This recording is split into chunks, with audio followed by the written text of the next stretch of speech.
The third topic on moral issues is on homosexuality. In this presentation, we will follow the teachings of the Bible, our Catholic Church, and the natural law. It is important to have a rational and logical explanation of the problem of homosexuality. There are three kinds of orders. First, the supernatural order, meaning above nature. Supernatural order is, as its name explains it, an order above the natural order. It is the order of the spiritual life which will follow after this life. As Jesus says, they neither marry nor are given in marriage, but are like angels in heaven. And this begins in this life by faith. For example, this is the case of a vocation to the priesthood or a sister. Every human being, because he or she is born a male or female, has the natural right to form a family. But there are cases in which God calls some people to give up, to sacrifice this, and other things for the sake of the kingdom of heaven. And this is why the name supernatural, above nature. Secondly, the natural order, meaning nature. It is the order established by God in creation. When God created the world, He designed a nature to every creature. Every being's nature is God's plan for that creature. For example, lions eat meat and not grass, because God put it in their nature to be meat eaters. Cows eat grass and not meat, because God put it in their nature. And so on with everything. When God created human beings, God created them male and female. God blessed them, and God said to them, "Be fertile and multiply." God looked at everything He had made and found it very good. Nature manifests God's plan for creation, and this is the natural order established by God in creation. The anti-natural disorder, meaning against nature. It is when rational beings go against God's plan for creation. It is a disorder, something that goes against nature. Homosexuality is one of the sins against nature. St. Paul says it in the letter to the Romans, chapter 1, verse 26. Therefore, God handed them over to degrading passions. Their females exchanged natural relations for unnatural, and the males likewise gave up natural relations with females and burned with lust for one another. Males did shameful things with males, and thus received in their own persons the due penalty for their perversity. So God, when He created them male and female. How do you know if somebody is male or female? From the medical point of view, we have, first, the chromosomic sex. Every individual is born with a determined sex, which is male when one is Y chromosome, or female when the Y chromosome is absent. It is objectively proved that the genetic sex is the one that determines the rest of the biological components. And this is very important. You are a man or a woman from the moment of conception. It is God's given. Second, the gonadic sex. It is based on the characteristics of sexual glands. Man possesses testicular tissue. Woman possesses ovarian tissue. The third genital conducts sex. Mueller conduct is the woman's conduct. Wolf conduct refers to men's conduct. Fourth, phenotypic or genital sex. This refers to the characteristics present in the external genitals. This is the social way to attribute a sex to a person at the moment of birth. In a normal physical sexuality, there is harmony and concordance between the said four components above: chromosomic, gonadic, genital, and phenotypic. There are anomalies which determine a certain states of intersexuality when there is discordance between the genetic, gonadic, ductal, and phenotypic characteristics of sex. The main anomalies are A. Pseudohermaphroditism, the discordance between the genital and glandular characteristics. This can be female pseudohermaphroditism, male genitals and female glands, that is, ovaries, or male pseudohermaphroditism, female genitals and male glands, that is, testicles. B. True hermaphroditism. It is very rare and it is characterized by the presence of ovarian and testicular tissues at the same time. There are also several hypotheses whether there is a predominantly male phenotype or female phenotype. Transsexualism or transsexuality is something different and diverse. It designates the conflict between physical sex in the components above mentioned and the psychological tendency that is experienced in the opposite direction. In almost all of the cases, the subject has a male physical sex, but psychologically feels as a female or tends to identify himself with the female sex. Opposite cases are rare. Transsexualism presents itself as a syndrome in which there is a psychological impulse, apparently primary, or at least emerged in remote times, of belonging to the opposite sex in the genetic, endocrine, or phenotypic characteristics. This impulse is accompanied by a psychosexual behavior clearly opposed to its anatomical sex, and it is associated with an obsessive desire to get rid of its actual genitals and acquire those of the opposite sex. It is distinguished, therefore, from homosexuality and transvestism.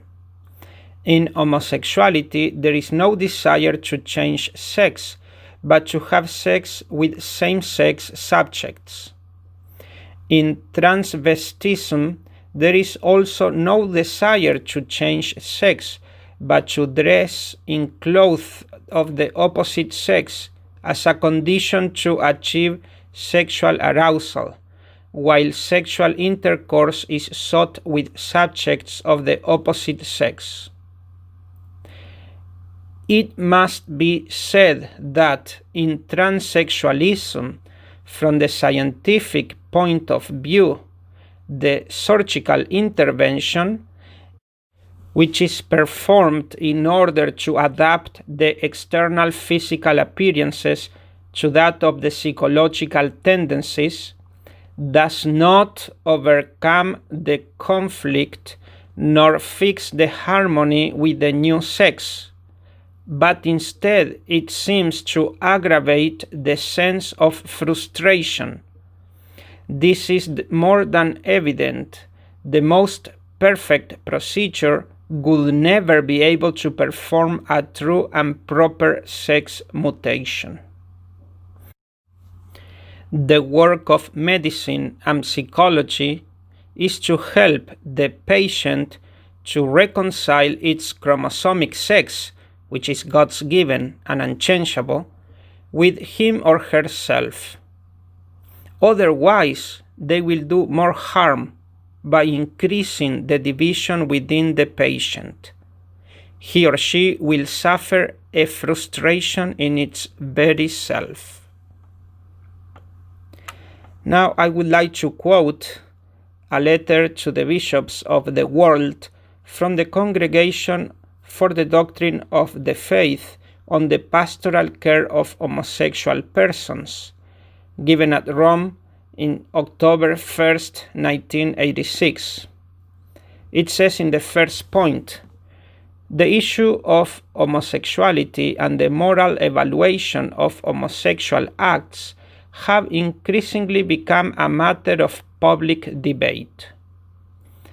The point 3 says explicit treatment of the problem was given in this congregation's declaration on certain questions concerning sexual ethics of December 29, 1975. That document stressed the duty of trying to understand the homosexual condition and noted that culpability for homosexual acts should only be judged with prudence. At the same time, the congregation took note of the distinction commonly drawn between homosexual condition or tendency and individual homosexual actions, the tendency and the actions.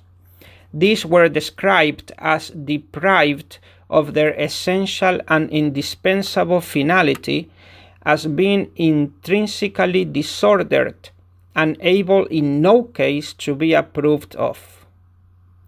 Homosexual activity is not a complementary union able to transmit life, and so it thwarts the call to a life of that form of self-giving which the Gospel says is the essence of Christian living. As in every moral disorder, homosexual activity prevents one's own fulfillment and happiness by acting contrary to the creative wisdom of God. Then in number 8, it says, increasing numbers of people today, even within the church, are bringing enormous pressure to bear on the church to accept the homosexual condition as though it were not disordered, or to condone sexual activity. Those within the church who argue in this fashion often have close ties with those with similar views outside it. These latter groups are guided by a vision opposed to the truth about the human person, which is fully disclosed in the mystery of Christ. They reflect, even if not entirely consciously, a materialistic ideology which denies the transcendent nature of the human person, as well as the supernatural vocation of every individual. The Church's ministers must ensure that homosexual persons in their care will not be misled by this point of view so profoundly opposed to the teaching of the Church. The point 15th says, we encourage the bishops then to provide pastoral care in full accord with the teaching of the Church for homosexual persons in their diocese. No authentic pastoral program will include organizations which homosexual persons associate with each other without clearly stating that homosexual activity is immoral. A truly pastoral approach will appreciate the need for homosexual persons to avoid the near occasions of sin. We would hardly encourage programs where these dangers are avoided. But we wish to make it clear that departure from the Church's teaching or silence about it in an effort to provide pastoral care is neither caring nor pastoral. Only what is true can ultimately be pastoral. The neglect of the Church's position prevents homosexual men and women from receiving the care they need and deserve. In bringing this entire matter to the bishop's attention, this congregation wishes to support their efforts to assure that the teaching of the Lord and His Church in this important question be communicated fully to all the faithful. His Holiness Pope John Paul II approved this letter adopted in an ordinary session of the Congregation for the Doctrine of the Faith and ordered it to be published. The final message. The point of these texts is not to condemn people, but to instruct the people on what is right and wrong. Jesus did not come to condemn the world, but to save it. Therefore, we must love sinners, but reject sin. When Jesus forgave the adulterous woman, He said, "Woman, where are they? Has no one condemned you?" She replied, "No, sir." Then Jesus said, "Neither do I condemn you. Go, and from now on, do not sin anymore." The focus is on forgiveness, even though at the same time Jesus dismisses the woman by saying, "Do not sin anymore." He has called adultery a sin in order to avoid that people may later misinterpret it by calling adultery as a right. In the same way, we all Catholics are called to focus on the forgiveness of the sin of homosexuality.